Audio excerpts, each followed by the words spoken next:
BJP ನಾಯಕರಿಗೆ ಇದೇ ಒಂದು ಅಸ್ತ್ರ. ಇದಕ್ಕೆ ಸಂಬಂಧಪಟ್ಟಂಗೆ ಯತ್ನಾಳ್ ಪ್ರತಿಕ್ರಿಯೆ ಕೊಟ್ಟಿದ್ದಾರೆ ಟ್ವೀಟ್ ಮುಖಾಂತರ. ಇವರು ಡೋಂಗಿವಾದಿಗಳು, ಇವರು ಡೋಂಗಿ ಜಾತ್ಯತೀತವಾದಿಗಳು. ರಾಮನೇ ಅವರಿಗೆ ಬುದ್ಧಿ ಕೊಡಬೇಕು.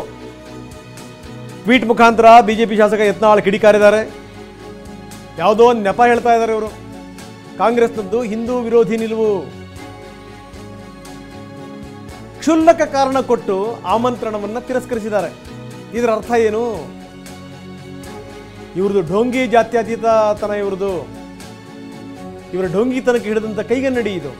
ಆ ಶ್ರೀರಾಮನೇ ಕಾಂಗ್ರೆಸ್ನವರಿಗೆ ಬುದ್ಧಿ ಕೊಡಲಿ ಅಂತ ಹೇಳಿದ್ದಾರೆ ಯತ್ನಾಳ್. ಇದು ಯತ್ನಾಳ್ ಅವರು ಮಾಡಿರುವಂತಹ ಟ್ವೀಟ್. ಕಾಂಗ್ರೆಸ್ ಪಕ್ಷದ ನೈಜ ಮನಸ್ಥಿತಿ, ಹಿಂದೂ ವಿರೋಧಿ ನಿಲುವು ಏನು ಅನ್ನೋದು ತಿಳಿಯುವುದಕ್ಕೆ ಇದಕ್ಕಿಂತ ಉತ್ತಮವಾದ ಉದಾಹರಣೆ ಬೇಕಿಲ್ಲ.